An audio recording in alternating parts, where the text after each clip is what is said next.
This video is going to talk about why you need to make your syllabus accessible. So oftentimes when we create our syllabi, we use formatting tools such as bold and larger point font in order to designate different section headings and titles. And this is really nice. You know, we can skim the document, we can see where sections begin and what those sections are about. However, if you are not sighted, that's going to be kind of difficult. You're going to be using a screen reader, and what a screen reader does is it reads the text on the screen. Making something large and bold does not tell the screen reader to read it any louder or at a different pace. It does nothing to designate that it is a title or a section heading. So this document, while it looks, well structured or at least kind of normal, the experience of reading this document with a screen reader would be a little bit like trying to read the document as it is on the screen right now. We don't see where sections begin, where they end. It's really hard to find the different section headings. Basically, it would be kind of a nightmare to try and pick out a piece of information from this document. There's no spacing, there are no visual cues as to where something begins or where the information you want could be found.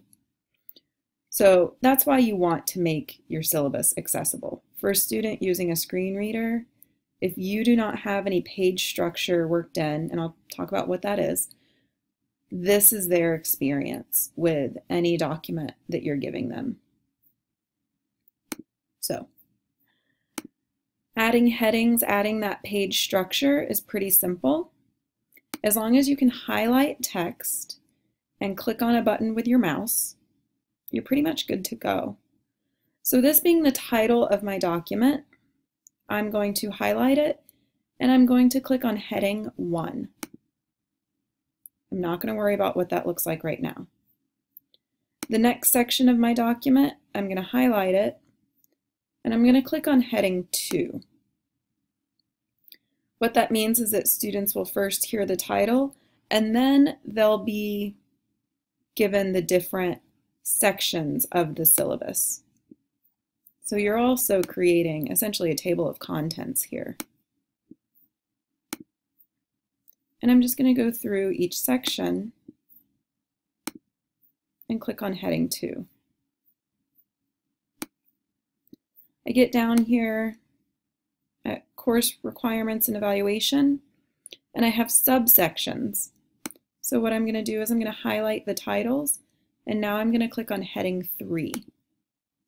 And that means if a student selects course requirements and evaluation, they'll then be given the options for the subsections underneath that. Right. So again, think of this kind of like a table of contents. You can actually create a table of contents by adding in this structure. Right. So we can see this is how it's organized. Of course, I don't want a table of contents at the bottom of my syllabus. So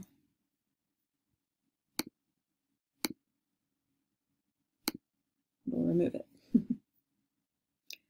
Okay, sometimes you'll find that there's text that isn't nested under a section. What that means for me is to add a new section heading.